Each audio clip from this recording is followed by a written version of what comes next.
안녕하세요. 원주한 척 조은재 조우긴입니다. 반갑습니다. 반갑습니다.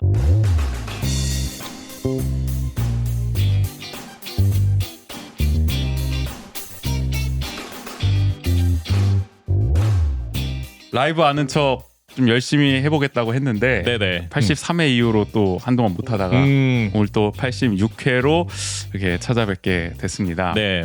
앞으로는 이렇게 저희가 지금은 이제 원래 1부, 2부 나눠서 하다가 지금은 이제 통합해서 하고 있는데 앞으로 좀 개편이 되면은 이렇게 원주통신 같은 이제 1부는 라이브로 좀 진행을 하고 네네. 그다음에 이제 뭐 2부의 이제 메인 코너 같은 경우에는 또 이제 원래 이제 업로드 일정에 맞춰서 이제 녹음 방송으로 이제 올라가는 형식으로 이제 진행을 해볼 예정이니까요. 네. 오늘부터는 이렇게 좀 수요일 저녁으로 좀 이제 라이브를 좀 정례화해 보겠다라는 네. 말씀 좀 드려보면서 본격적으로 그러면은 86회 시작해 보도록 하겠습니다. 좋습니다.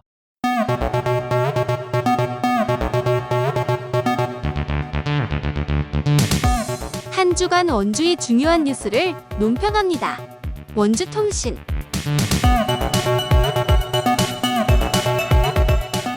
첫 번째 얘기는 이제 아카데미 얘기를 좀 해보려고 하는데 어김없이 네네. 아카데미 불통 행정이 이제 충돌을 불렀다. 이게 무슨 얘기냐면 이제 아마 이번 주에 이제 원주신문 보신 분들은 이제 다 이 글을 읽으셨겠지만은 익명의 이제 원주시청 공무원이 말이죠.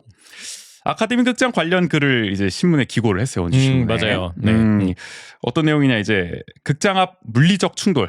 이제 우리가 이제 88 사태라고 지금 부르고 있는데 네네. 8월 8일에 있었던 그때 이제 현장에 동원되기도 했었대요. 이 공무원 분이. 그러면서 이제 골자는 이겁니다. 공개적 대화의 장을 마련해 소통을 원활히 하면 이런 충돌이 없었을 것이라고 원주시 정부를 이제 비판하는 내용에 이제 네네. 기고를 한 거죠. 그래서 충돌의 원인이 이제 불통인 점을 이제 지적을 한 건데요. 이 공무원은 이렇게 썼어요. 지난 반년 동안 원주의 아고라에는 시민은 있었지만 그 목소리를 들어줄 공직자들은 보이지 않았던 것 같다면서 민주주의의 근원인 소통을 실현해 내길 문화예술과장과 시장님께 소망한다.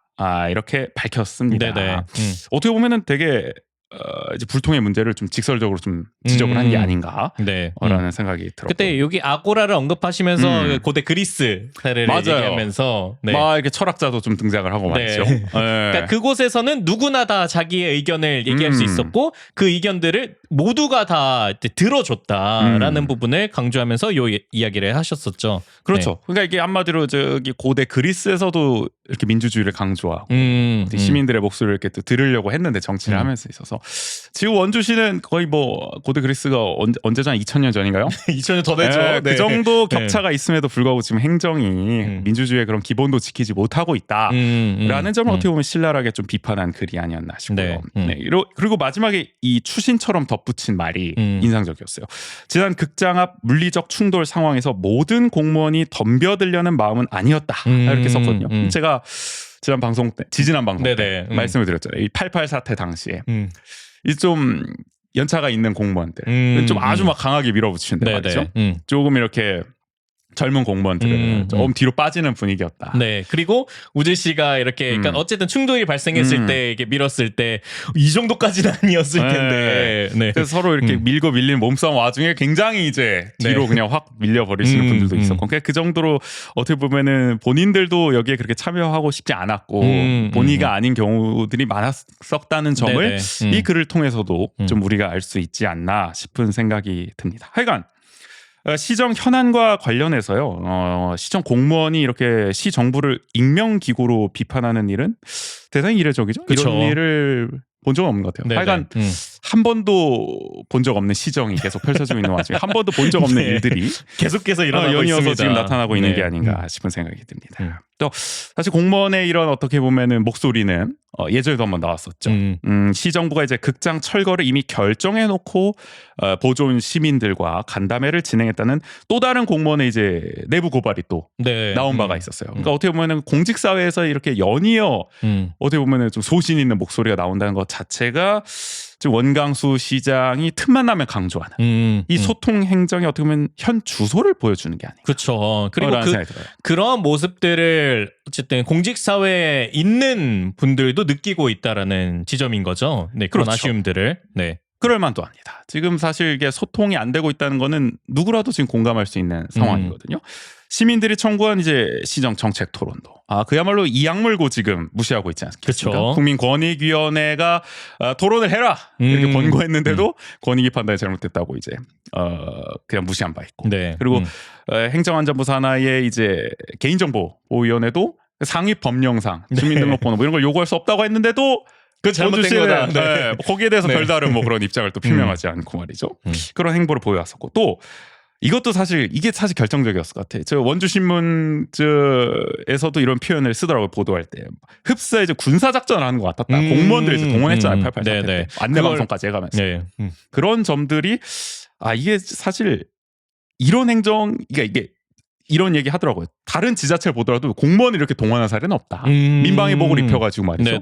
무슨 시민들과 이렇게 공무집행을 하는데 이렇게 충돌이 벌어진 현장에 이렇게 막 동원을 해서 투입한다는 그러니까 거는 이게 다른 뭐 만약에 재해가 나서 그 재해 현장에 긴급하게 모두가 투입돼서 그거를 막아야 된다든지 아니면은 그렇죠. 뭔가 복구를 해야 된다든지 이런 상황이 아니라 시민들과 어쨌든 충돌하는 상황에서 이런 것들이 이루어진 거잖아요. 시민들과 대결하라고 뭐 지금 뭐 민방위복 입히고 공무원들을 차출하는 거 아니냐 그런 인상을 받을 수밖에 없는 어떻게 보면 행정을 보여준 거잖아요. 그러니까요. 네. 이런 점들을 사실 공무원들이나 이런 뭐 어쨌든 공직 사회에서 봤을 때도 대단히 비상식적인 행정이다라는 생각을 할 수밖에 없지 않나라는 생각이 듭니다. 네.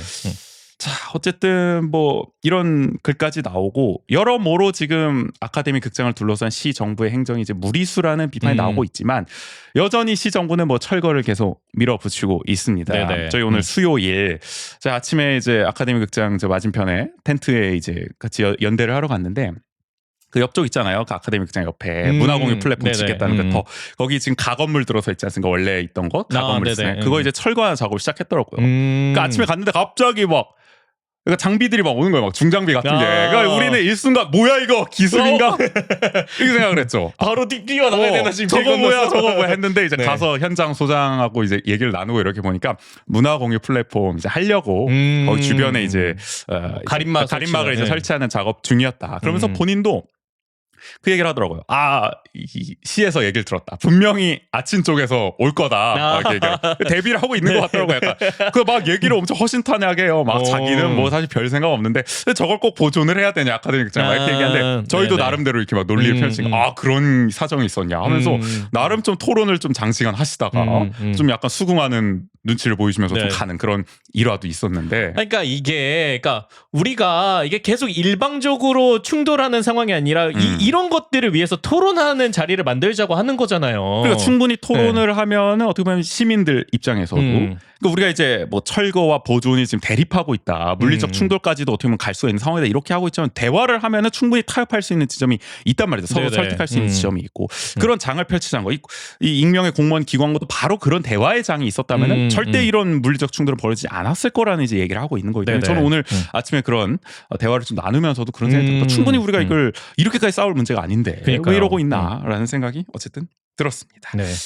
하여간 그렇고요. 원주시 정부는 지금도 태도 변화가 없습니다. 철거 행정 계속 강행할 모양새입니다. 결국에는 저희가 거듭 요구하는 건 문화재청이 어쨌든 나서줘야 된다. 등록문화재 직권 지정을 해서 원주시가 철거하려고 하니까 문화재적 가치가 있는 이 문화재청이 치트키를 써가지고 자신들의 힘을 이용해서 이거를 보호해라, 보존해라 이렇게 요구를 한 거죠. 그래서 저희 이제 라이브 하고 있는 수요일 기준으로 이제 내일이죠. 또 업로드일은 이제 토요일 기준으로 이제 그제가 될 텐데요. 국회에서 근대 문화유산 보호를 위한 이제 토론회가 열립니다. 오후 2시부터 이제 4시까지 열리거든요. 그래서 이게 어떻게 보면 아카데미 극장을 이제 필두로 한 전국의 이제 다양한 근대 문화유산들이 사실 위기를 맞는 경우도 있고 보존한 사례도 있고 뭐 이런 것들을 이제 종합적으로 한번 토론을 해서 어떻게 하면 좀 아카데미 극장을 비롯한 이런 근대 문화유산을 계속 보존을 하고 또 재생을 해서 함께 우리가 좀 활용할 수 있겠라는 또 얘기를 나눠보는 자리입니다. 네. 그러니까 이게 뭐 저희가 아카데미 얘기하면서 몇 차례 언급하긴 했지만 우리나라가 그 오히려 조선 시대를 기준으로 더 그 이전에 이제 뭐 건축물이나 이런 것들은 더 지켜야 된다라는 생각이 공고해요. 그러니까 그게 역사적 가치가 더 높다. 강원 가명을 보존하자는데 이제 이견이 없어요. 그렇죠. 네. 근데 그 이후에 이런 근현대 문화유산에 대해서는 그러니까 그게 그냥 건물 아니야? 아니면 그러니까. 뭐 그거 그냥 있는 거 아니야? 낡은 거 아니야? 이런 인식들이 좀 더 많다라는 거죠. 부수고 새 건물 짓자가 네네. 디폴트가 돼 있는 상황이다. 그러니까 그러다 보니 역설적으로 오히려 그런 근대 문화 유산들이 더 귀해지는. 그렇죠. 네, 그러다 보니 뭐 아카데미 극장과 같은 이렇게 보면 어떻게 보면 예전의 형태를 갖춘 이런 단관 극장이 전국에 안 남았다 거의. 그쵸. 네. 저 광주 극장과 함께 거의 2곳밖에 안 남은 상황 아니겠습니까? 이게 네. 원형이 이렇게 보존된 어떻게 보면 오래된 극장. 그러다 보니까 이제 뭐 다른 지역 같은 경우에는 그 뭐 극장에 입구만 있는데도 지키기도 하고. 그렇죠. 그다음에 제가 제주도 다녀왔을 때 봤던 서귀포의 극장 같은 경우에는 천장이 없어요. 거기는 뭐 진짜 가까스로 어떻게든 네. 보존을 해놨더만요. 네. 네. 근데 그럼에도 불구하고 그걸 또 계속 지키고 유지하고 좀 더 새롭게 활용하려고 노력하고 있는 그렇죠. 모습인 거죠. 다른 지역은 그렇게 어떻게든 콘텐츠를 발굴해서 네네. 자산을 키워내려고 하는데 원주시는 있는 그러니까 원형 그대로 남아있는 훌륭한 이런 문화유산 자원마저도 어쨌든 부수려고 했다. 아유 뭐 맨날 이 소리 해서 뭐하니까 아이가 답답합니다. 그러니까요. 매번 네. 하셨는데 하여간 내일 토론회가 열리니까 아마 이게 라이브 중계가 될 것 같아요. 관심 있는 분들과 함께 또 지켜보시면 좋을 것 같습니다. 네네. 다음 얘기 넘어가 보죠. 자, 저희가 산업경제위원회 행정사무감사 리뷰 때 얘기를 나누기도 했습니다. 불온 일반 산업단지. 네네. 2008년에 이제 계획이 수립됐는데 제가 중학교 2학년 때예요. 2008년이면. 네. 굉장히 오래돼서 베이징 올림픽을 했을 시절 아니니까. 네, 제가 왜 웃었냐면은 네. 중학교 2학년 때 딱 네. 그랬는데 저는 그때 고3이었기 때문에 한창 바쁘실 때 다소한의 격차가 있었죠. 그러니까 이게 확실히 20살이 지나고 이러면은 그 정도 격차가 그래도 나긴 해도 엄청 그렇게 체감되지 않는데 뭔가 그렇죠. 중학교 2학년과 고3 이러면은 네. 굉장히 큰 차이가 나오고 있단 말이죠. 맞아요.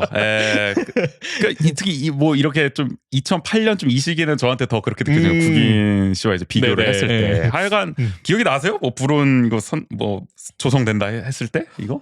근데 이때는 네. 조금 더 이런 혁신 도시나 기업 도시 이런 것들이 더 주목을 받았던 것 그게 같아요. 2000년대 중반쯤이잖아요. 맞아요. 우리가 춘천 강릉 이겨가지고 네. 이겼다는 표현 좀 그렇습니다. 네.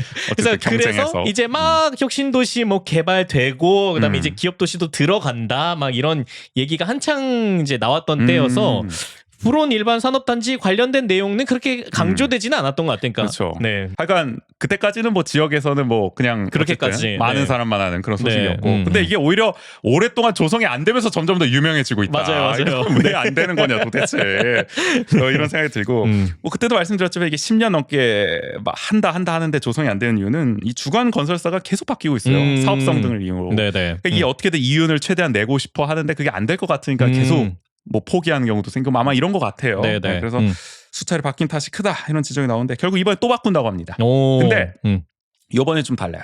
대기업이 들어온다고 합니다. 맞아 그 얘기를 하셨잖아요. 네. 믿음직한 대기업이 들어온다더니 어디인가 봤더니 현대 엔지니어링이 들어옵니다. 그래도 대기업이죠 이곳. 네, 믿음직한 대기업. 네. 현대가 들어온다.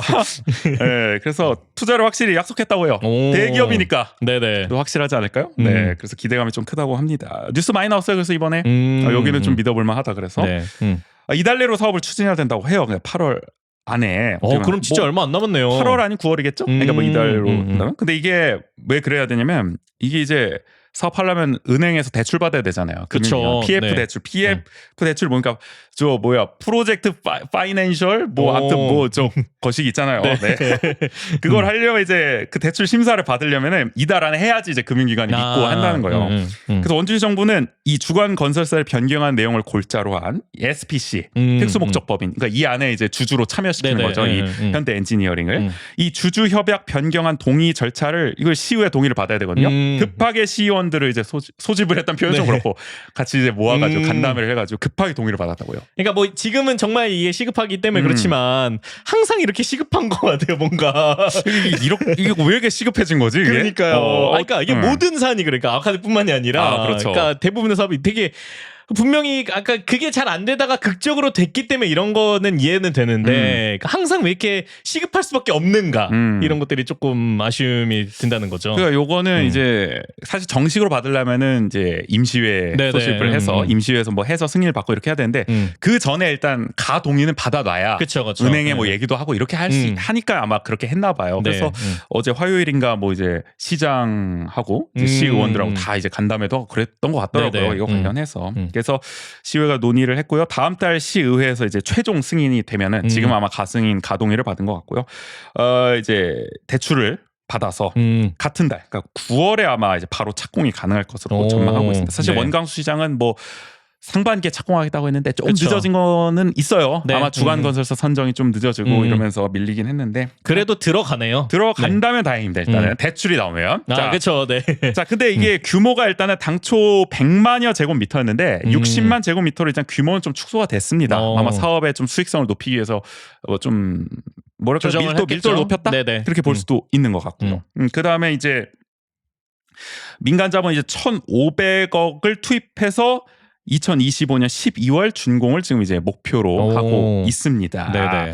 근데 관건은 역시 대출이 되느냐예요. 1,500억 원 규모의 이제 PF 자금 대출이 성공적으로 이루어지느냐. 그리고 은행 입장에서도 사업성, 수익성 이런 걸 다 따져 가지고 아마 네네. 이걸 할 텐데 여기까지 나야 이제 착공이 되겠죠. 돈이 제대로 이제 들어와야 사업비가 확보가 돼야. 그래도 대기업 아닙니까? 믿고 해줍니까? 네. 뭐 그런 거를 아마 원주시 정부도 좀 기대를 하고 대기업을 좀 참여시킨 게 아닐까 싶기도 한데요. 근데 또 문제가 있습니다. 이 불온산단은 사실 이게 조성되더라도 원주시가 기대하는 것만큼 활용할 수 있겠느냐. 원주시도 사실 여기다가 뭔가 반도체 관련 뭐 그쵸. 소부장기업이 됐든 저 뭐 대기업 공장이 됐든 이런 걸 이제 유치하려고 하고 있는데 사실 여기는 뭐 남한강 수계에 인접하고 있고 수질 오염 총량제 규제도 지금 받고 있어서 맞아요. 반도체는 좀 어렵다. 이 규제가 있는 한 반도체 공장은 좀 어렵다는 지적이 계속 나오고 있죠. 그래서 요거 특례로 넣으려고 했으나 그게 안 됐잖아요. 그렇죠. 네. 그리고 지금 사실 저기 불온 IC도 하나 걸림돌이었잖아요. 그러니까 그 동안은 원주시 정부는 먼저 이제 일반 산단이 되면 되고 그럼 국가 산단도 되고 그 옆에는 그러면은 국가 산단이 잘 되니까 이제 국비전 받아서 불온 IC 개통하겠다 이거였는데 이게 안 되니까 불온 IC까지 개통이 안 되니까 자꾸 일반 산단도 안 되는. 그러니까 이게 방향을 바꿔서 일반 산단과 함께 불온 IC를 개발해서 둘 다 잘 되면 국가 산단까지도 이제 개발하는 식으로 가는 것이 더 타당하다라는 지적이 나오고 있는 거잖아요. 한 걸음 그래도 물러섰네요. 그렇죠. 그래서 불온 IC를 먼저 이제 짓겠다 하고 있습니다. 이 영동 고속도로 불온 IC죠. 네네. 적극적으로 나선 이게 건립비가 400억 정도 듭니다. 국비 없이 가겠다는 거예요. 근데 이제 강원도랑 같이 분담해서 짓겠다는 거죠. 도정부랑.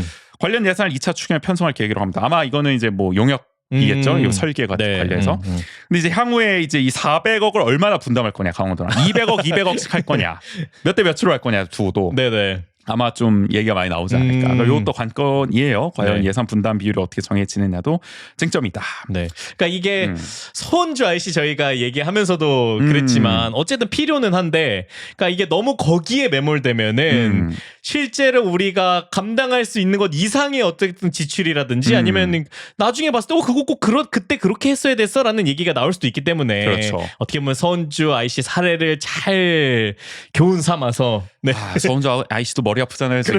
그러니까 그것도 골치 아프기 싫으면 이것도 잘 해야 될 것 같고요. 하긴 우리 이병철 경제국장, 저희 뭐 예전에 행감 때도 다뤘습니다만 그 이름에 걸맞은 화끈한 추진력으로 지금 불온산단 조성을 주도하고 있는데요. 이번만큼은 과연 실질적인 결과물을 내놓을 수 있을지 기대가 됩니다. 사실 이게 불온산단이 돼야 원광수 시정이 되건 경제 최우선 시정이 이제 성공할 수 있는 거잖아요. 그 분수령이라고 할 수 있다. 이 불온산단의 성공적인 안착이. 그래서 또 지켜봐야 될 것 같습니다. 다음 달에 어쨌든 착공이 되는지 계속 한번 지켜봐야 될 것 같아요. 청년들이 자꾸 떠난다고 합니다. 탈원주. 사실 저희가 이거 얘기한 지도 몇 년 됐어요. 그쵸. 2016년, 17년부터 계속 이제 얘기했던 문제인데 청년들은 왜 자꾸 원주를 떠날까? 계속 떠나는군요. 그렇죠. 근데 이번에 일단 통계 먼저 좀 소개를 드릴게요. 원주 투데이 이번 주 보도를 보면은 작년 말 기준으로 최근 10년 동안 원주 인구는 이제 36만 807명입니다. 원주 인구는 11.1% 늘었는데요. 청년 인구는 이제 18세부터 39세죠. 9만 6,500여 명인데 청년 인구는 오히려 약 2.3% 줄었다고 합니다. 그러니까 인구수 자체가 줄은 거죠. 그렇죠. 전체 인구가 11.1% 늘었는데 청년 인구는 2.3% 줄었다.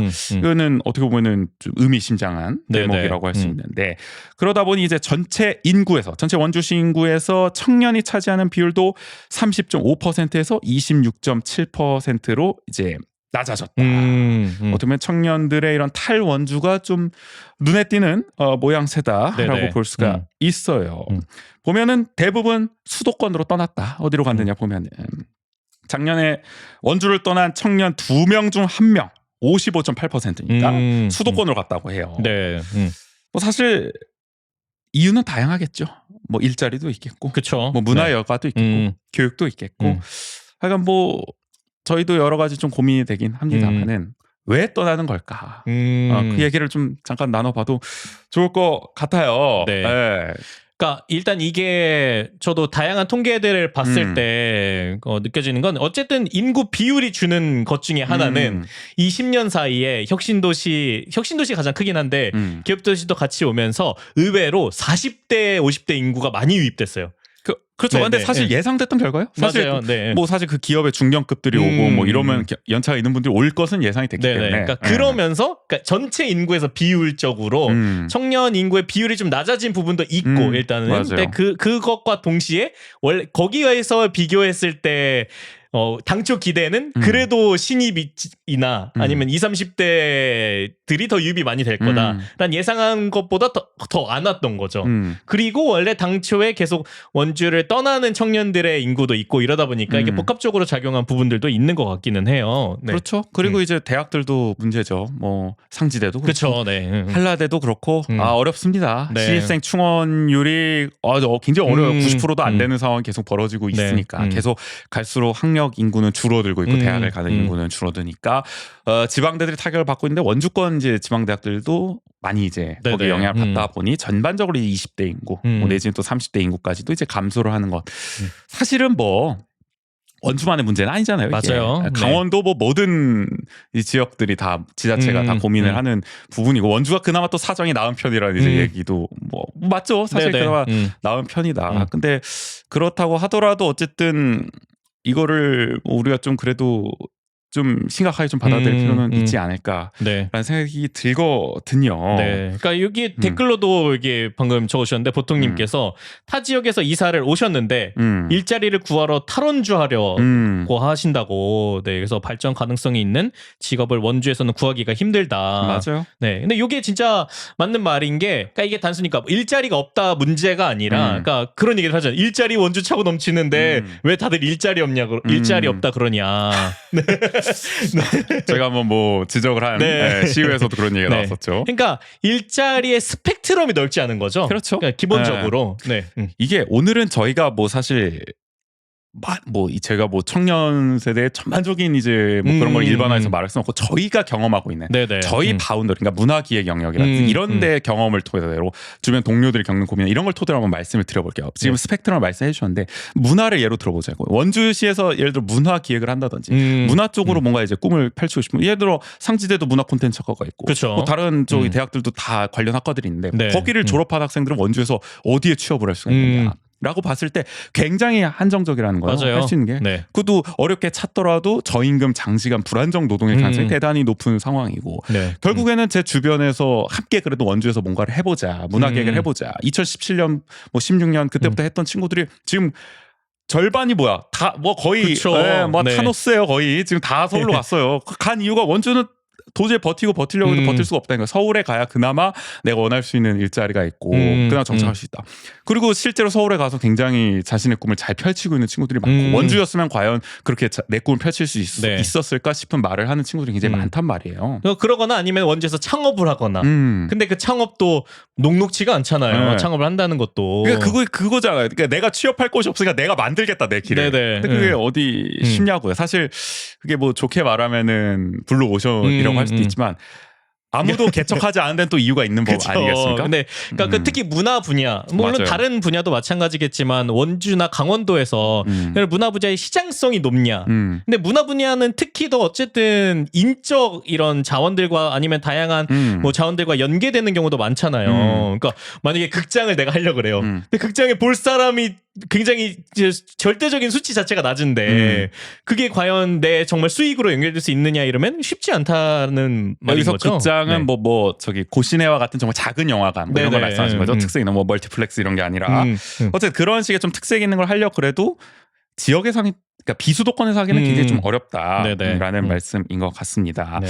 저희는 그나마 이제 뭐 원주에서 그래도 하고 있지만 이게 그래도 그러니까 이것도 막 저희가 완전 여유롭고 아니면 넉넉해서 이걸 한다는 그런 입장이라고 자신 있게 말할 수 있는 사람 많이 없을 거예요. 맞아요. 할 수 있는 사람. 근데 사실 뭐 지금 원광수 시정도 그렇고 다들 일자리를 많이 만들겠다. 경제를 최우선으로 하겠다 했지만 거기서 말하는 경제 또 일자리 속에 문화는 빠져 있는 경우가 많단 말이에요. 네네. 문화는 다 부차적인 거다. 맞아요. 문화는 네. 그냥 소비자다. 그냥 수용 즐기고 이런 거지.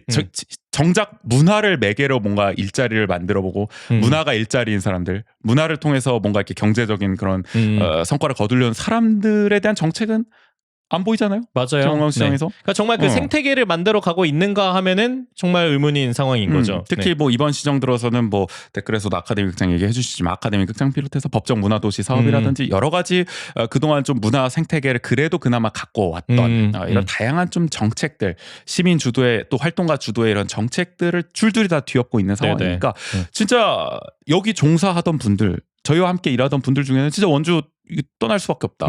진짜 떠나야 할 것 같다라는 얘기를 계속 하고 있거든요. 떠나지 않고 싶어도 떠날 수밖에 없게 만드는. 네. 근데 원주시정부는 이런 사람들한테는 관심이 없다는 거죠. 무슨 뭐 청년들 많이 들어오게 하겠다, 유입하게 하겠다 하는데 있는 청년들도 지금 내쫓고 있는 상황 아닙니까? 솔직히 말하면은. 그렇기 때문에 사실 탈원주라는 것이 그러니까 저희 바운더리만 두고 얘기하는 겁니다. 뭐 다른 원인들 엄청 많겠죠. 뭐 맞아요. 공단이 부족하고 뭐 거기 뭐 산업단지에 뭐 이런 정주 여건 이런 문제도 다 있겠지만 저희 경험만 얘기하더라도 이거는 뭐 떠날 수밖에 없는 남을 메리트가 전혀 없는 상황이다. 그러니까 정작 원주에서 취업하겠다는 사람들 보면 전부 공공기관 준비하시는 분들이에요. 사실은 맞아요. 어떻게 보면 자신 있게 좀 원주에 남아서 뭔가 하겠다 하시는 분들은 그마저도 이제 혁신도시가 그나마 생기면서 그렇죠. 거기에 그나마 이제 공기업들이 들어오니까 그런 고민을 할 수가 있는 뭐 하나가 생기는 거죠. 그나마. 네. 그렇죠. 그러니까 저는 그런 점이 좀 이제 뭐 일자리 말씀을 해주셨기 때문에 저는 그런 게 하고 또 여기도 말씀해 주셨습니다. 뭐 임금도 타 지역에 비해 대우도 또 터무니없이 낮습니다. 그러니까 그 얘기 서울에 비해서도 뭐 낮고 뭐 강원도 막 다른 지역까지 제가 자세히는 모르겠는데 뭐 그것도 원주가 뭐 가장 좋다 뭐 이렇게 말할 수는 없는 것 같아요. 맞아요. 얘기를 들어 보더라도 그리고 그렇죠. 그게 이어지는 게 여기 또 물가가 지방치고 저렴한 편이 맞아. 아니에요. 이 얘기는 뭐 꼭 나오죠. 맞아요. 그러니까 이게 제가 지난번에 한번 언급을 했던 것 같긴 한데 제가 피자헛이 원주에 입점할 수 있었던 예전에 그 이유 중에 하나도 원주가 소비 도시다 의외로 이런 말씀을 드렸는데 맞아. 그러니까 그게 연결되면서 예전부터 원주가 의외로 돈을 좀 많이 쓰는 지역이다 보니까 물가가 지방치고 좀 높은 편이에요. 왜 그럴 거야? 사통팔달이고 뭐 이렇게 시장 경제가 좀 발달을 하니까 그런 것도 있고 그다음에 공공요금도 좀 비싼 편이어가지고 맞아. 네, 그러니까 그게 연결되는 것 같아요. 하다못해 저 음식물 쓰레기 봉투? 봉투값? 맞아. 종량제 봉투도. 봉투값? 그것도 뭐 엄청 비싸다면서 뭐 다른 지역 몇 배다.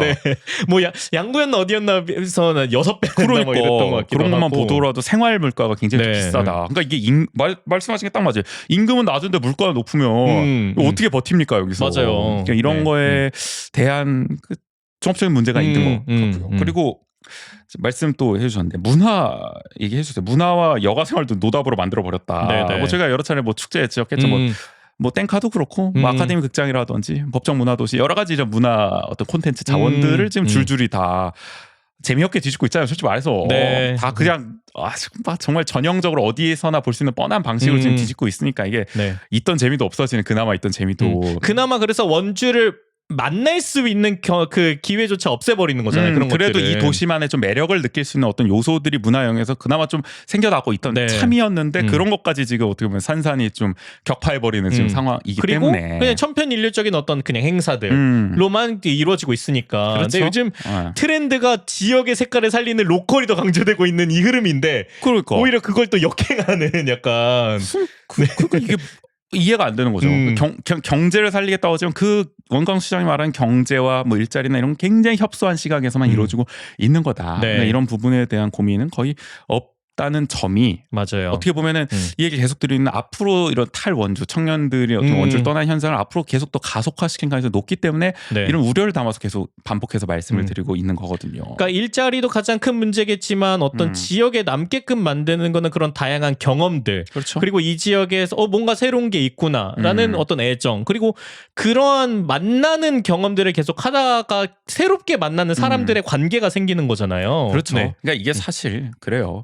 우리가 원주가 솔직히 교통이 좋으니까 서울까지 뭐 금방 왔다 갔다 할 수 있습니다. 뭐 네네. 영국보로 대학로 뭐 그쵸. 주말에 네. 한번 뭐 버스 타고 그래도 뭐 2시간 정도 이렇게 딱 가서 왔다 갔다 하면 뭐 4시간 걸리긴 하겠지만 그래도 뭐 부담 없는 거리 솔직히 말하면 저 중부 지방이니까 아예 못 갈 정도는 아닌 거잖아요. 뭐 강릉이나 이런데 강릉은 그래도 KTX 뚫리는 낫지만 어쨌든 더 남부 지방보다 낫다는 거죠. 그런 장점이 있습니다. 그래서 원주가 뭐 이렇게 아무리 인프라가 좋더라도 서울과 직접 경쟁은 아마 힘들 수도 있어요. 그렇게 만들면 뭐 지금 오페라 하우스 뭐 3천억 들여지겠다고 하지만 그런다고 이게 문화 격차가 한 번에 해소되지는 않을 거란 말이에요. 그러면은 원주만의 특색 있는 뭔가 문화를 이렇게 또 가꿀 생각을 하고 이래야 되는데 이따가 얘기하겠지만은 예를 들어 옥상 영화제 같은 거 이런 거 굉장히 또 특색 있는 어떻게 보면 원주에서만 볼 수 있는 그렇죠. 진짜 말 그대로 원주에서만 볼 수 있는 거잖아요. 독특한 영화제인데 이것마저도 지금 사실상 뭐 예산도 거의 지금 뭐 지원금도 못 받게 지금 거의 그쵸. 회방을 놓고 있는 수준 아닙니까 원주 정부가. 그러니까 이런 식으로 특색이 있었던 원주만의 색깔을 가지고 있는 문화 프로그램도 없애버리는 마당에 사람들이 어떤 재미를 느끼고 일자리도 없고 문화나 여가 즐길 만한 것도 없고 이런 상황에서 어떻게 남겠느냐라는 생각이 계속 들 수밖에 없습니다. 심지어 봉투값이 더 올랐다는데요. 보통님 말씀 따라. 몰랐네요. 내가 계속 올라요. 공공요금이 어디까지 오릅니까 물가가. 네. 하여간 이런 생각 때문에 앞으로 좀 탈원주라는 것이 더 가속화되지 않을까라는 걱정이고, 그러니까 원주시 정부는 청년 인구 유출을 막고자 삶의 질을 높이는 정책 방향을 이제 설정할 방침이라는데 아직은 갈 길이 멀어 보이죠. 네네. 일자리 중심의 어쨌든 뭐 청년 정책이 아직도 눈에 띕니다. 일자리만 생기면 과연 청년들이 남을까? 여기서 말하는 그 일자리는 어떤 일자리를 말하는 건가? 뭐 이런 걸 우리가 한번 논의해 보는 게 필요한데 지금 그냥 시정부 맘대로 지금 다 규정해서 하고 있기 때문에. 그러니까 근데 이게 보인다. 이제 어떤 것들과도 연결이 되냐면은 그러니까 원주라는 지역에서 내가 살아간다라고 생각했을 때 어떤 상상의 폭이 그러니까 그 넓을 수가 없는 거죠. 그 상상의 폭이 굉장히 제약되는 거죠. 미래 내 어떻게 보면 커리어를 상상해보고 설계하기가 굉장히 어렵다. 내가 다양한 쪽에서 재능을 발휘해서 뭔가 지역에서 다채롭게 좀 내 삶을 갖고 가고 싶은데 그런 상상을 하기가 어렵잖아요. 맞아요. 지역은. 그러니까 그러다 보니까 그러니까 그 삶의 방식에서도 그러니까 만약에 뭐 예를 든다면 이런 거죠. 그러니까 내가 원주에서 1인 가구로 살 때 편하게 살 수 있을 것인가? 그리고 상상해보면 과연 그럴 수 있을까요? 그러니까 그런 것들이 근데 이제 수도권이나 서울은 그나마도 그 내가 생각하는 삶의 방식을 조금이라도 실현할 수 있는 조건들이 있기 때문에 그런 삶의 상상의 폭이 조금 더 넓다라는 부분인 거죠. 근데 원주나 아니면 더 작은 도시들로 갈수록 그런 상상의 폭이 제약되다 보니까 그러니까 여기서 살고 싶어도 살 수가 없는 조건들로 만들어져 버리는 게 문제인 거죠. 그렇죠. 그러니까 뭐 정리하는 차원에서 말씀드리자면 어차피 수도권 공화국입니다. 한국 서울 공화국이고 수도권 중심 인 나라에서 지자체가 뭐 이렇게 그 흐름 도도한 흐름을 막을 수는 없어요. 정말 거센 흐름이고 뭐 엄청난 일자리를 갑자기 만들어낼 수는 없고 서울로 떠나는 현상 자체를 뭐 당장 막을 수는 없지만 그래도 그나마 망설이는 저 많이 봤잖아요. 주변에서 문화여행에서 그래도 원주에 남아서 뭔가 해보고 싶은데 이런 친구들이라도 남겨서 뭔가 할 수 있게끔 해야 되는데 지금 그런 친구들마저도 망설이다가 그냥 떠나버리게 만들고 있다. 맞아요. 이런 친구들이라도 붙잡을 수 있는 어떤 정책, 이 원주에서 뭐라도 해볼 수 있겠다라는 생각을 좀 심어줄 수 있는 그런 가능성을 좀 느끼게 할 수 있는 정책이 앞으로 좀 필요하지 않을까. 그러나 우리 있는 청년도 내치는 구시대적 문화 정책을 펼치는 것만 봐도 원광시장 지금 하는 것만 봐선 기대가 별로 안 된다. 맞습니다. 라는 말씀. 말로만 지금 청년 챙기고 오늘도 뭐 보도자료로 청년 지원센터 뭐 청년 엄청 챙겼다 뭐 이런 거 냈는데 그런 것만 뿌려서 뭐 합니까? 실질적으로 청년들에게 좀 와닿을 수 있는 탈원주를 막을 수 있는 그런 좀 정책이 필요하지 않을까라는 생각이 듭니다. 원주통신이었고요.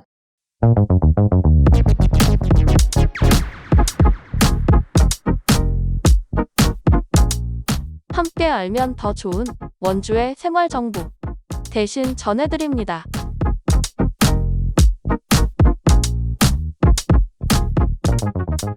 다음 주에 이제 원주를 좀 뜨겁게 달굴 여러분들 취향껏 즐기면 좋을 행사 2가지를 오늘 좀 대신 소개를 좀 해드리려고 약간 처음 아닌가요? 대신 전해드립니다 해서 뭔가 2가지를 소개해드리는 거는 아니요 예전에 뭐 저희 주거 정책이나 이런 거 할 때는 또 여러 개 한번 소개해드린 적도 있었고 오랜만에 좀 한번 2가지를 그래도 한번 또 여러 가지를 한번 소개해드리는 뭐 이렇게 한번 또 골라 보시는 또 재미도 있지 않을까. 둘 다 가보셔도 될 것 같고요. 좋습니다. 공교롭게도 일정이 겹친 두 행사이기 때문에 네네. 첫 번째는 제7회 문화의 거리 치맥 축제 개최한다고 하는데요. 원도심의 대표 축제 아니겠습니까? 그쵸. 네. 문화의 거리 치맥 축제가 다음 주 수요일 30일부터 토요일 9월 2일까지 나흘간 중앙동 문화의 거리 B도로에서 열립니다. 네네. 사진으로 아마 많이 보셨고 직접 가보신 분들도 많으실 거예요. 정말 그 비도를 가득 메우지 않습니까? 맞아요. 네. 테이블을 이렇게 딱 차려놓고 네. 그리고 약간 치킨 그 브랜드마다의 뭐 푸드트럭도 있고 막.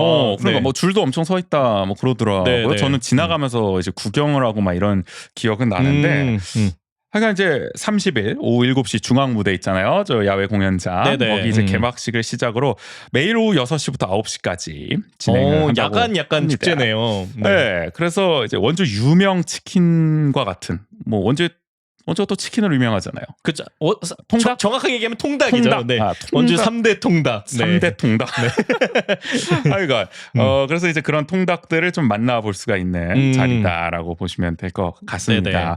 여기 많이 들어와 있더라고요. 후원 이게 함께하는 단체로 이제 주요 이제 통닭 치킨 업체들이. 네네. 그리고 이제 이벤트로는 뭐 치맥 가수왕 선발되고 뭐 맥주 마시면서 뽑나요? 이거는 뭐 맥주 마시면서 노래 한 잔 아니 그러니까 걸치는 건가요? 뭐 저희가 뭐 축제를 소개해드리는데 항상 이 노래 자랑은 있어요. 그리고 네. 뭐요? 뭐 복숭아 축제는 뭐 복숭아 먹고 힘내라 80년대 이렇게 하고 뭐가 계속 엮어서 하는데 그러니까요. 종잡을 수는 없습니다. 근데 네. 아마 그냥 노래 자랑 아닐까 그쵸. 생각이 들고. 네. 또 지역 밴드 무대 공연도 또 이어진다고 하면 한번 들어보신 지역 밴드들 이날 많이 오는 것 같아요. 네네. 이렇게 펼쳐진다고 합니다. 작년에 8만 명이 다녀갔다고 해요. 진짜 많이 왔었죠. 작년에 또 공교롭게 이제 시기가 위드 코로나 이후로 딱 열리는 어떤 큰 좀 행사 축제였기 네네. 때문에 많은 시민들이 정말 위드 코로나의 감격을 이 치맥과 함께 또 뿜어냈던 네네. 그런 또 행사였죠. 제가 사실 지난주에 치악산 복숭아 축제를 못 갔습니다. 간다 그랬었는데. 네. 참 주말이 승부예요. 쉽지 않습니다. 네, 네. 그래서 집안일하다 시간 다 갔거든요. 네. 못 갔는데. 저는 진짜 이게 토요일 날은 뭐 여러 가지 때문에 못 가서 이제 내일 이제 가야겠다. 내일 이제 우지 씨한테 가자고 얘기해야겠다. 네. 이랬는데 정신을 딱 차려보니까 일요일이 이미 밤이었어요. 그러니까요. 네. 시간이 너무 주말이 빨리 가가지고 네. 이미 행사는 다 끝나 있었고 좀 아쉬움이 남았는데 이 치맥 페스티벌은 진짜 가야 되지 않을까? 그러니까요. 저희가 2번 간다고 해서 안 가면 또 안 되니까. 그 치맥을 안 즐기시잖아요, 국인 씨는. 저요? 네. 저는 그러니까 사실 음주 자체를 잘 안 해서. 그래서 술을 잘 안 드시고. 네. 치킨은 좋아하세요? 치킨 좋아하죠. 그러면 치킨이라도 치콜 좀 보통 많이 하죠. 치콜. 맥주는 제가 담당하겠습니다. 치킨을 좀 드시러 가시는 네. 것도 좋지 않을까 싶습니다. 근데 예전에는 막 이렇게 대학교 다닐 때 야구장도 많이 가고 그렇죠. 그때는 항상 치맥이 또 핵심이다 보니까 그때는 좀 술을 드실 그쵸, 때였으니까. 근데 그러면은 치킨은 어쨌든 이제 좋아하신다고 하시니까 네. 이번에 가서 치킨 드시면 뭐 먼저 좋아하는 좀 치킨 있으세요?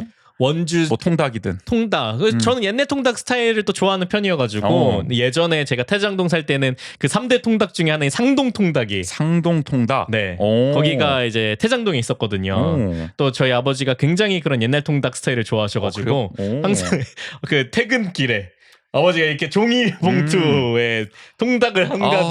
네. 맞아요. 제가 저번에 아카데미 극장 저 대전에서 1인시 마치고 돌아왔을 때 네네.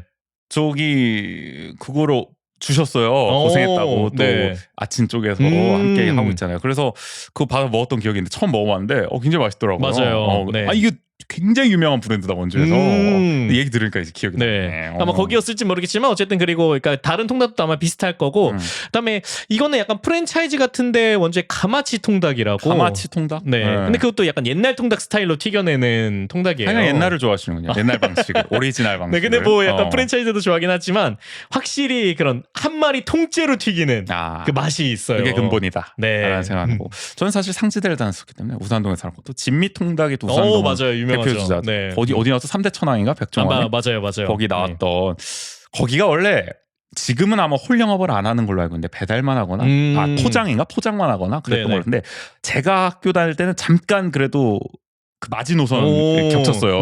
홀 영업을 하던. 그래서 가서 양념통닭이나 이걸 먹었던 기억이 있는데 그때 아마 3대 천왕 안 나왔을 때였던 것 같거든요. 아무래도 네. 그래서 그때는 사실 솔직히 말해서 이게 약간 그냥 보통 아닌가 싶었어요. 특색이 뭐 그렇게 그냥 맛있네. 역시 통닭 맛있지. 네. 이랬는데 나중에 3대 천왕 나왔다 보니까 기억이 갑자기 이제 보정이 돼서 굉장히 맛있었던 것 같기도 하고 원래 맛이 이제 기억이 안 납니다. 굉장히 맛있었던 것 같기도 하고 네. 이게 후보정이 돼가지고 말이죠. 어쨌든 진미통닭이 그때 좋은 기억이 또 남아 있어서 이번에 가서 먹을 수 있으면 또 먹으면 좋지 맞아요. 않을까 싶은 생각이 들어요. 사실 저희가 이렇게 통닭도 좋아하긴 하지만 저는 약간 그런 BBQ 스타일의 그런 그러니까 튀김옷이 좀 그런 다른 그리고 KFC도 약간 그런 스타일이잖아요. 아, 그렇죠. 껍질 자체가 좀 약간 크리스피한 크리스피 뭐 약간 매콤한 또 그렇죠. 그런 치킨 스타일 또 좋아해가지고 저도 롯데리아 하면 핫크리스피 버거만 먹거든요. 국인 씨는 뭐 대리버거만 드시겠지만 맞아요. 하여간 치킨에 좀 그런 걸 까다롭게 또 따지신다 국인 씨. 네. 그래서 근데 치맥 페스티벌에는 그런 유명 브랜드들도 같이 참여하는 걸로 알고 있어가지고 이렇게 좀 다채롭게 진짜 즐길 수 있지 않을까. 지금 3대 통닭을 댓글로 남겨주셨어요. 쌍동, 진미, 남부. 이게 3대인가요? 아마 그랬던 것 같아요. 네. 진미, 남부. 남부였는지 아니면 다른 거였는지 좀 잘 기억이 안 나긴 하는데. 이거 뭐 3대는 사실 뭐 이거는 하나 정도는 이견이 갈리긴 하니까. 근데 어쨌든 대체로 저도 많이 들어본 것 같아요. 어떤 맥주 좋아하시냐고 하는데요?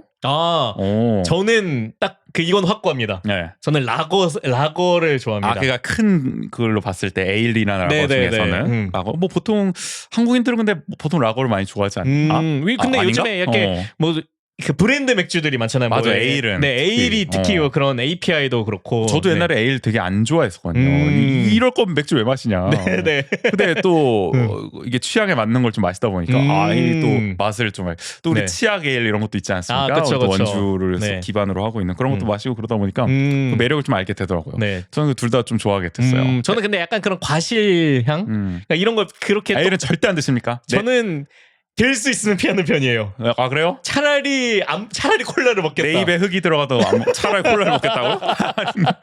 뭐 좋은 거 아닌가? 맥주를 먹을 수 있는 그 기회가 있었을 때 뭔가 에일만 있다. 이러면 저는 차라리 그럼 그냥 음료수를 먹겠다. 라거는 뭘 좋아하세요? 라거는 되게 다 좋아하는데 이게 약간 논란이 될 수 있을지 모르겠지만 저는 아사히가 가장 입에 맞아가지고. 뭐 논란이 될 게 뭐 있습니까? 일본 맥주 좋아하시는 분들 많죠. 맞아요. 그래서 사실 노제팬 운동이 한창 심할 때 아사히 맥주가 안 들었잖아요. 아예 아쉬움을 느낀 분들이 많이 계셨죠. 저를 포함해서.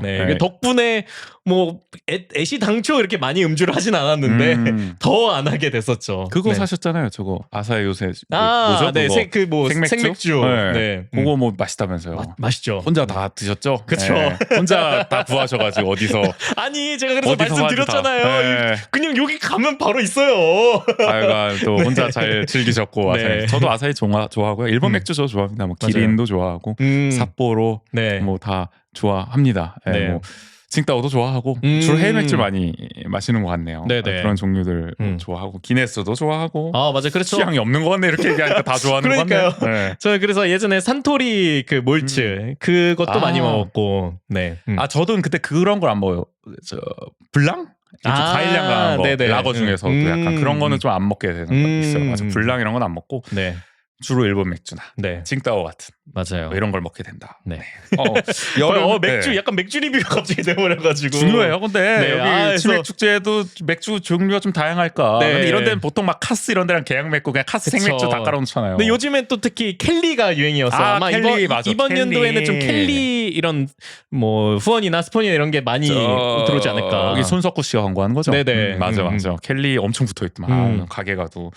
여름엔 라거, 겨울엔 에일이라고 하시네요. 근데 어울려. 맞아요. 이 말씀이 맞는 것 같아요. 여름엔 시원하게 지금 같은 날씨는 라거가 딱이고요. 겨울에는 사실 에일은 좀 따뜻한 것까지는 아니지만 좀 미지근하게 먹어도 제가 이거 확실하진 않아요. 제가 뭐 갔다 온 건 아니니까. 영국 사람들은 머그컵에다가 따뜻하게 맥주를 마신다. 에일 맥주를. 그런 말을 들었거든요. 근데 제가 이게 그래서 제가 지금 이 얘기를 할까 말까 고민하고 있던 차이에 딱 얘기를 해주셔서 예전에 제가 수제 맥주집 에서 일을 했었어요. 알바를. 알바 경험이 있으시군요. 네, 또 독일 수제 맥주집에서 일을 했었는데 근데 그때 일을 했을 때 가장 많이 오는 그 컴플레인 중에 하나가 안 시원하다였어요. 맥주가 왜 이 미지근해서 이거. 그러니까 보통 맥주는 이렇게 차갑게 막 머리 깨지게 먹는 게 매력이잖아요. 누구 마시라고 이거를 내놓는 거야. 근데 그때 이제 거기 그 맥주를 제조하시는 그 담당자분이 계셨었는데, 전문가분이. 네. 그 불어 하여튼 그 마스터님께 여쭤봤는데 마스터. 원래 맥주는 미지근하게 먹어야 그 그래요. 본연의 맛을 느낄 수 있다고. 맞아요. 저도 그래서 주워 들었어요. 굉장히 비판하셨어요. 그 우리나라에 있는 생맥 그 차갑게 먹는 거는 다 잘못된 거다. 그 맥주 맛도 제대로 느끼지 못하게 하는 거다. 이게 또 서구에서 맥주를 배워오신 분들은 용납 못 하시는군요. 네. 한국식의 그런 또 맥주 문화를. 그래서 거기 특징이 그랬어요. 그러니까 저희는 그 약간 미지근하게 나가는 게 특징이어가지고 만약에 그걸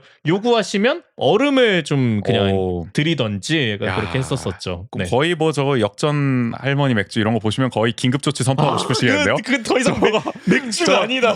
영업 정지감이다. 저거는 거의 천인 공노할 그런 저 맥주다. 맥주로 불러서도 안 된다. 약간 이렇게. 거의 뭐 그런 느낌 아니실까 싶은 생각도 들고요. 그래서 생각이 든 게 원주에도 그 독일 수제 맥주집이 있는 걸로 알고 그래요? 있거든요. 또 혼자만 알고 계시는군요. 같이 가봤던 기억인데 아닌가? 모르겠는데요. 어쨌든 남부시장에 있는데 그 BIC 건물에 아마 이 치맥 페스티벌 때 혹시 그렇게 맥주 업체들도 지역에 있는 그러니까 맥주도 다양하게 들어와야 된다고요. 맞아요. 지역에 뭐 치킨만 다양하게 들어올 게 아니야. 아까 말씀하셨지만 원주 라거 뭐 치약에 맞아요. 이런 것도 있기 때문에 아니 뭐 치킨 맥주 얘기하다 근데 끝나겠는데요. 아니 오늘 이 얘기 길게 할 거 아닌데 어쨌든 또 여러분들과 이렇게 또 치킨 맥주 얘기를 하다 보니까 시간이 금방 가네요. 하여간 맞아요. 브로이하우스. 브로이하우스 그게 말씀하신 거기에요? 독일 수제 맥주. 네, 왜 남부시장에 있는. 남부시장에 있구나. 브로이하우스. 네, 좋습니다. 여기도 한번 가보자고요. 네. 치맥 축제도 가보고 말로만 하지 말고 제발 좀 이제 가보자. 여기는 꼭 갔다 오겠습니다. 좋습니다. 자, 그런데 여기와 또 겹치는 또 축제가 있습니다. 바로 2023 원주 옥상 영화제 개최 소식. 원주 곳곳에 옥상을 테마로 열리는 전국에서 이제 찾아보기 힘든 아주 독특한 영화제죠. 이런저런 어려움이 많았습니다. 시에서 이제 자기들 돈도 아닌데 서류 한 장 서명해주면 되는 문제인데 그거를 정말 쫌생이 같이 안 해줘가지고 말이죠. 지원금을 못 받게 돼가지고 결국에는 반토막난 예산으로 어렵사리 이번에 또 진행을 하게 됐는데요. 어쨌든 개최가 됩니다. 그게 어딥니까? 개최가 된다는 게. 다음 주 목요일 3일부터 토요일 9월 2일까지 사흘간 이제 한국관광공사 30일부터죠. 죄송합니다. 31일부터죠. 죄송합니다. 다음 주 목요일 31일부터 토요일 9월 2일까지 사흘간 한국관광공사 옥상과 원주 영상미디어센터 모두 극장 두 곳에서 이제 동시에 이제 진행이 됩니다. 뭐 이제 강원 단편선 5편, 옥상 단편 13편, 장편 5편 등 총 23편의 영화를 상영한다고 해요. 또 세션이 5가지로 나눠져 있죠. 모두 밤샘, 강원 단편선, 옥상 단편, 옥상 장편, 특별 상영 이렇게 나눠서 진행하고 있는데 저 이번에 좀 다 참여를 해볼까 지금 고민하고 있거든요. 간단하게 좀 이제 뭐 소개를 해드리면 이제 31일 목요일에 이제 7시 20분입니다. 오후 7시 20분에 여기 저희 집에서 가까운 또 반곡동 한국관광공사 옥상에서 이번에 진행이 됐거든요. 여기가 이제 본 무대가 되겠죠. 여기서 개막식도 열리고 또 오후 8시부터 이제 강원 단편선 이제 99분 동안 이제 여러 영화들을 이제 상영을 합니다. 뭐 관객과의 대화도 이제 진행을 한다고 해요. 그리고 이튿날이 이제 9월 1일 금요일에는 한국관광공사에서는 이제 옥상 단편 을 이제 진행을 해요. 오후 8시와 또 오후 10시 20분 두 타임으로 나눠서 옥상 단편 1, 옥상 단편 2. 그리고 이제 모두 극장 원주 영상 미디어 센터에서는 이제 특별 상영 자정 넘어서 이 원주 영상 미디어 센터는 이제 자정 넘어서의 프로그램들이 이제 많이 편성이 돼 있습니다. 맞아요. 옥상 영화제의 어떤 상징이기도 하죠. 맞아요. 그래서 특별 상영은 이제 우중 산책이라 그래서 이게 제가 지금 정확히 기억하는데 임순례 감독님의 뭐 데뷔작인가 초기작인가 뭐 그렇다고 들었던 것 같은데 그거 이제 상영을 한다고 합니다. 자정 이제 12시 반에 그리고 이제 넘어서 이제 오후 1시죠. 25시부터는 하이라이트죠. 모두 밤샘 프로그램. 영화 장편 영화 3편을 이제 연달아 밤을 새가면서 보는 함께. 그래서 새벽 6시 30분에 끝나는 이 프로그램. 진짜 밤샘. 네, 밤샘. 이거 네. 하이라이트입니다. 함께 밤샜을 때 그 뿌듯함을 아마 경험해 보신 분들도 계셨을 네. 것 같은데요. 작품도 굉장히 다채로워요. 요거 좀 소개해드리면 네. 매드맥스 분노의 도로. 우리는 헤일이다. 네. 마담 프루스트의 비밀 정원. 전 매드맥스는 보긴 했는데 네네. 다른 두 영화는 또 안 봐가지고 또 궁금해서. 이 마담 프루스트의 비밀 정원 또 불란서 영화여가지고. 네.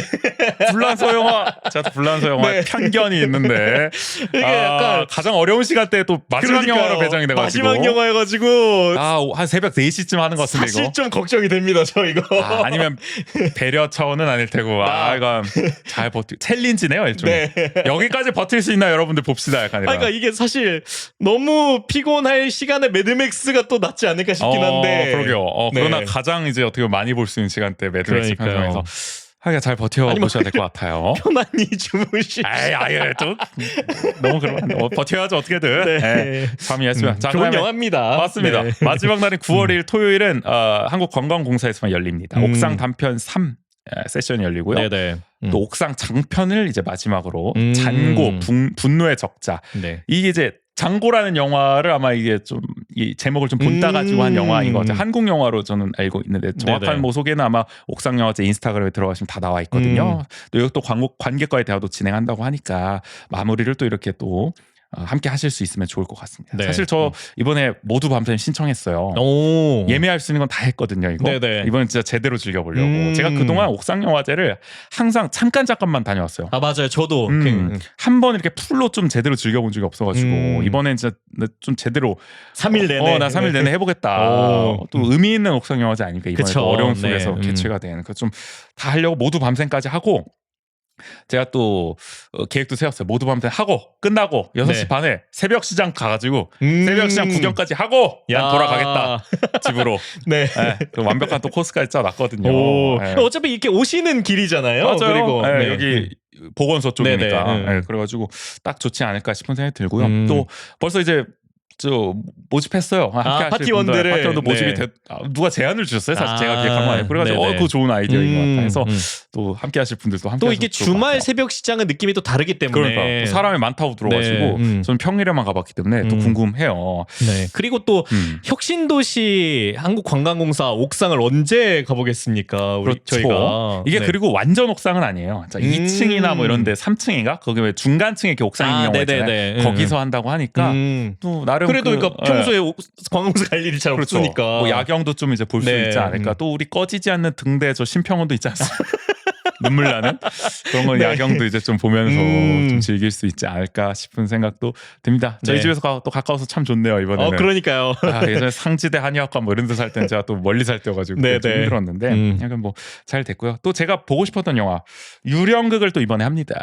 이게 또 이제 전주국제영화제에서 또 상도 받았고 그쵸, 네. 무엇보다 아카데미 극장을 또 소재로 하고 있는 영화 네네. 아니겠습니까? 또 이번에 볼 수 있어서 좋을 것 같고 또 나의 엑스 언니 이 영화 역시도 이제 전주국제영화제 이제 경쟁작으로 아마 네네. 올라갔던 걸로 저는 기억을 하고요. 그리고 역시 원주를 또 배경으로 찍은 영화이기 때문에 이 영화도 함께 보시면 또 못 보셨던 분들은 이참에 한번 다 보시면 좋지 않을까 싶은 네. 생각이 듭니다. 이제 뭐 여름의 끝, 가을에 오는 동안 또 그러면은 저녁에는 선선하기 때문에 맞아요. 또 많은 분들이 오셔서 또 영화를 함께 즐기시면 좋지 않을까. 옥상에서 보는 또 재미가 상당히 또 이게 또 제가 일정을 보니까 아까 치맥 축제가 수요일부터잖아요. 네네. 옥상영화제 목요일부터요. 그러니까 수요일 때 딱 치맥 축제 가고 목요일부터는 옥상영화제를 좀 이제 즐기는 식으로 네네. 가도 아니면은 되지 치맥 않을까. 축제는 6시부터잖아요. 근데 이제 옥상영화제는 보통 8시부터 네. 이제 시작을 하잖아요. 프로그램을 잘 짜면 그렇겠네요. 그러니까요. 치맥 축제에 가서 뭐 치킨을 거기서 먹던 근데 한 장 걸치고 가도 되나요? 모두 밤샘 뭐 이런 거 하러? 아니면 챙겨서 되나? 근데 제가 알기로 이거 확실하지 않아요. 제가 오피셜이 아닙니다. 네네. 제가 뭐 관계자 아닌데 제가 알기로 모두 밤샘을 하면서 뭐 이렇게 맥주를 마신다 뭐 이렇게 듣겠는데 그게 되는지 모르겠는데 언뜻 들었거든요. 네네네. 만약에 그게 가능하다면 만약에 음주가 가능하다면 네. 치맥 축제에서 좀 한 잔 걸치시고 좀 흥이 오른 상태에서 여기 모두 밤샘 오셔도 좋을 것 네네. 같아요. 뭐 안 되면 어쩔 수 없는 거고요. 그쵸. 그럼 네. 좀 코스도 가능하지 네. 않을까. 그러니까 싶은 충분히 좀 생각입니다. 같이 즐길 수 있다. 네. 대신 전해드립니다였고요. 다음 주는 저희 지난번에 좀 예고했던 아카데미 극장 네. Q&A 라이브 진행을 해보려고 합니다. 제가 오늘도 사실 아카데미 극장 잠깐 가서 텐트 쪽 가가지고 느꼈지만은 이제 현장 소장님과 이제 얘기했다 그랬잖아요. 아, 그러니까 네네네. 그분 말씀도 그거예요. 저거 위험한 건물 아니냐? 뭐 D등급 나왔다던데. 네네. 저걸 왜 굳이 보존해야 되냐? 이런 말씀하세요. 그래서 뭐 이제 저희 같이 가셨던 저희 아침 분들이 계속 이제 설명을 하시니까 또 그런 이유가 있었냐? 그럼 네. 이해가 된다 하시거든요. 그러니까 이게 시민분들은 딱 그것만 이제 임팩트가 있는데 위험하다. D등급. 그럼 그다음에 철거해야 되는 거 아니야? 성면 네 이런. 만약에 그것만 알고 계시다면 당연히 그렇게 생각하는 맞아요. 게 맞아요. 네네. 근데 사실 그 뒤에 또 맥락들이 있는 거죠. 시 정부는 계속 뭐 위험하다, 뭐 이게 D등급이고 성면 있고 이런 거 하루빨리 철거해야 되는 이 얘기를 하지만 충분히 저희가 반박할 수 있는 얘기들이 네네. 있거든요. 그런 거를 좀 이참에 그냥 날 잡아서 한 번에 그냥 털어내는 네. 그런 한번 저 코너를 한번 준비해 볼 테니까 특집 방송을 다음 주는 한번 좀 이 방송 한번 들어주시면 좋지 않을까. 또 주변에 나 이제 너무 많이 설명해서 힘들다. 저희가 좀 잘 설명해서 준비할 테니까 요거 그냥 링크 딱 보내세요. 야 이거 봐라. 다 나와 있다. 이거 보면은 된다. 할 만한 방송 저희가 좀 준비해 보도록 네. 잘 하겠습니다. 준비하겠네요. 네. 빨리 좀 이거를 제대로 좀 반박을 하고 싶은데 시간이 없기 때문에 네, 아카데미 극장 지금 둘러싼 행정이 좀 빨리 다음 주에 좀 잘 만들어져서 이게 또 널리 좀 잘 쓰일 수 있도록 해보도록 하겠습니다. 좋습니다. 오늘 86회는 여기서 마무리해 보도록 하겠습니다. 네. 지금까지 진행해 정재 조근이었습니다. 모두 안녕. 네.